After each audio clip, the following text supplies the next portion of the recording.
The soldier came home from war to find abandoned twins in a basket on his doorstep, but a DNA test would reveal a truth far more shocking than he could ever imagine. The hiss of the bus's air brakes was the sound of a world ending. An exhale of pressure, final and absolute. Staff Sergeant Alex Carter stepped down onto the rain-slicked asphalt of the depot, the familiar scent of damp pine and diesel fumes filling his lungs. It was a perfume he hadn't realized he'd missed, a stark counterpoint to the baked earth bitterness of the Kandahar Valley that had clung to him for 2 straight years. He shifted the weight of the olive-drab duffel bag on his shoulder. It was heavier than regulation. It carried the ghosts of men he'd served with, the weight of decisions made in dust-choked chaos, and the crushing burden of a silence that had stretched for the last 6 months of his deployment. A communications blackout, they had called it. A tactical necessity. For him, it had been a kind of purgatory. He decided not to call. He wanted to see her face, to feel the surprise ripple through her before it settled into joy. The walk home was a pilgrimage through a life he'd kept preserved in his mind like a photograph. Each landmark was a prayer bead. The crooked fence post on Miller's Corner. The ancient oak tree in the Henderson's yard, its branches skeletal against the bruised twilight sky. The crack in the sidewalk just 3 houses down from his own, the one their daughter, Lily, had tripped over when she was learning to ride her bike. Except Lily wasn't a little girl anymore. She was 16 now. A stranger he only knew from fading pictures and letters that had stopped 6 months ago. He rounded the final corner, and his heart hammered against his ribs, a frantic drumbeat of anticipation. There it was. The small, blue house with the white trim and the porch swing he'd built with his own 2 hands. But something was wrong. His training, the part of him that was always on watch, took over before his heart could process it. Threat assessment. The porch light was off. The windows were dark voids. Sarah always left the light on. Always. And there was something on the welcome mat. It was a large wicker basket, out of place against the weathered wood. His instinct screamed. A wire, a trigger, an IED left on a suburban porch. It was an insane thought, but the part of his brain forged in war didn't know the difference between a Helmand Province backroad and a quiet street in Olympia, Washington. He approached from the side, using the porch railing for cover, his body low and tight. He held his breath, listening. Not for a tick, but for the subtle hum of a capacitor. Instead, he heard a whimper. A soft, mewling sound. It cut through the tactical overlay in his mind, straight to the man underneath. He knelt, his knee protesting from an old injury, and peered over the edge of the basket. The world tilted. Inside, nestled in a thick, cream-colored blanket, were 2 babies. Twins. Their faces were round and flushed, their tiny chests rising and falling in perfect, miniature rhythm. One stirred, its impossibly small hand reaching out, fingers curling around nothing. They were perfect. And they were utterly alone.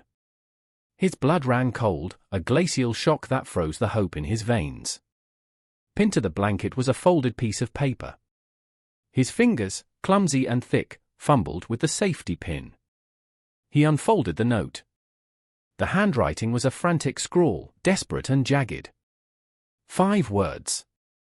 They're yours. Protect them. He scanned the street. Empty. The windows of the neighboring houses were impassive eyes. A gust of wind rattled the bare branches of the oak tree, a lonely, skeletal sound. He looked back at the infants. Their eyes, a deep and startling blue, were open now, staring up at him with unnerving focus. He unlocked the door. The key turned with a familiar scrape, but the house it opened was alien. A thick layer of dust coated the entryway table. The air was stale, still. It felt less like a home and more like a carefully preserved museum of a life that had once been lived there. Cold. The house was so cold. He carried the basket inside, his movements methodical, precise. Secure the perimeter. Assess the situation.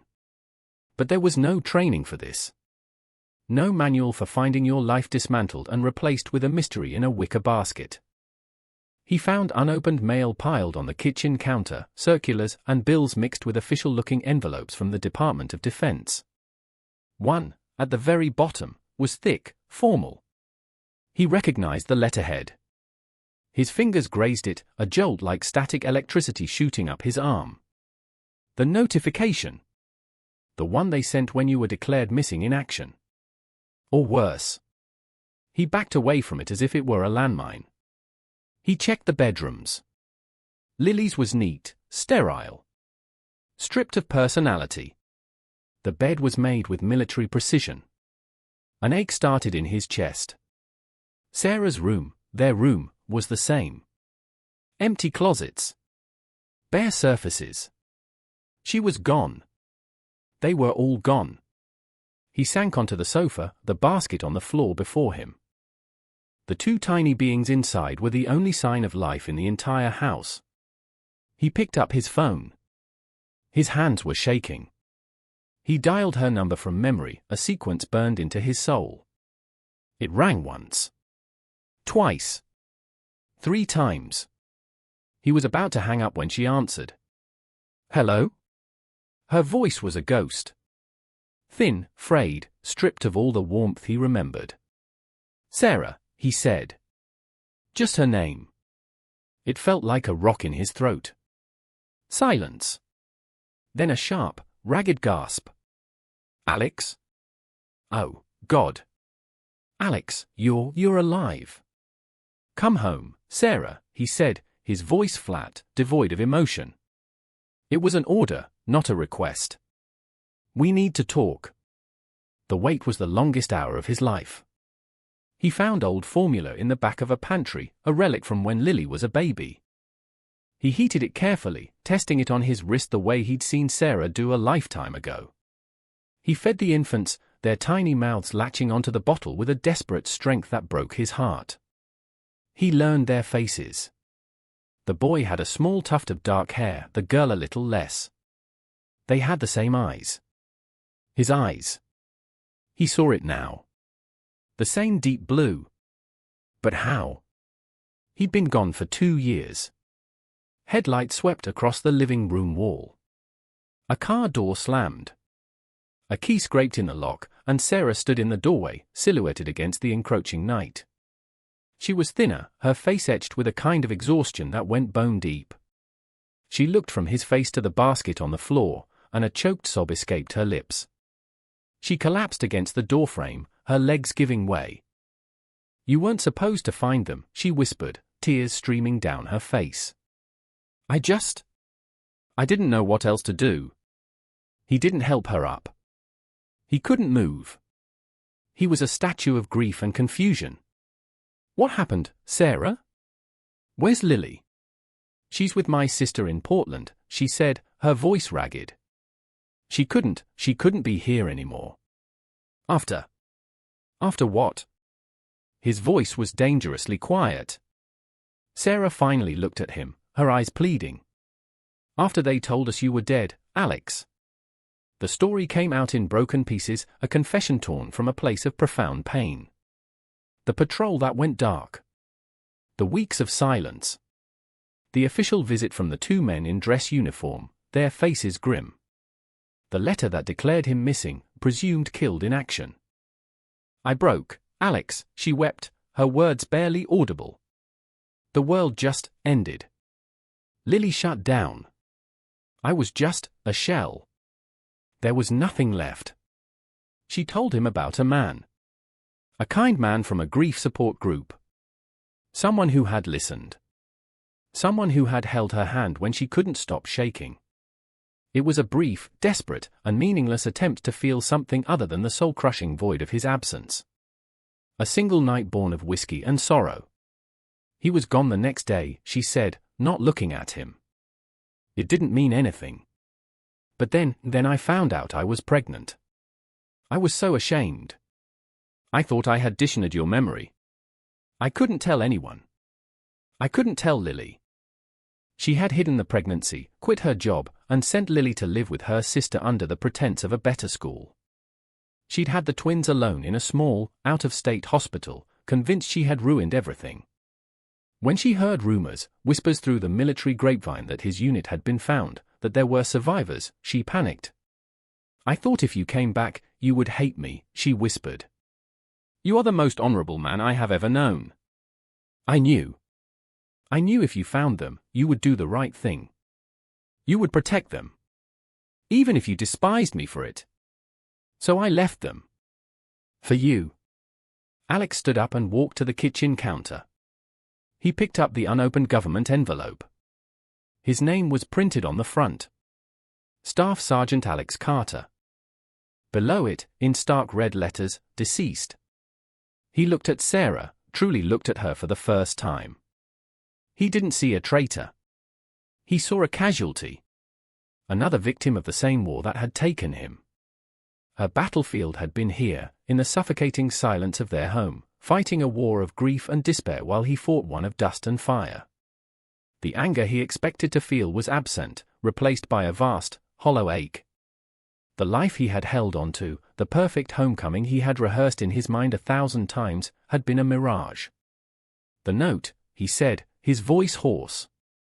"It said they were mine. I wanted you to take them," she sobbed.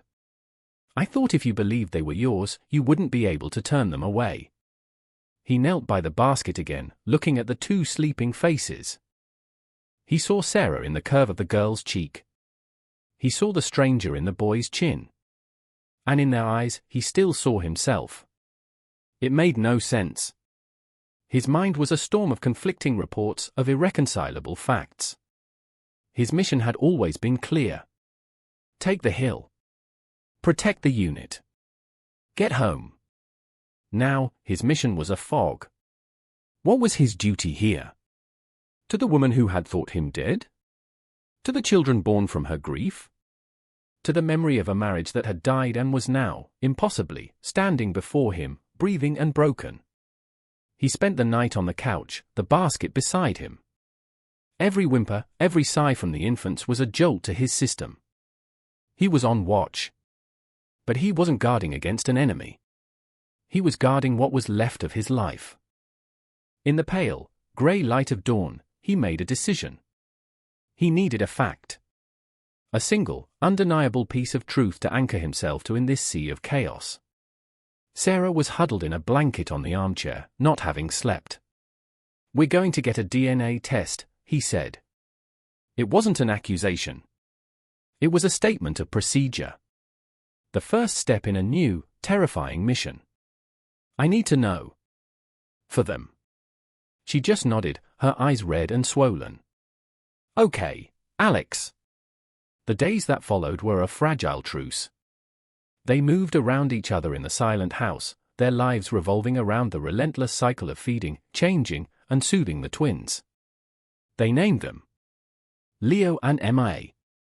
The names felt solid, real. In the quiet of the night, they talked.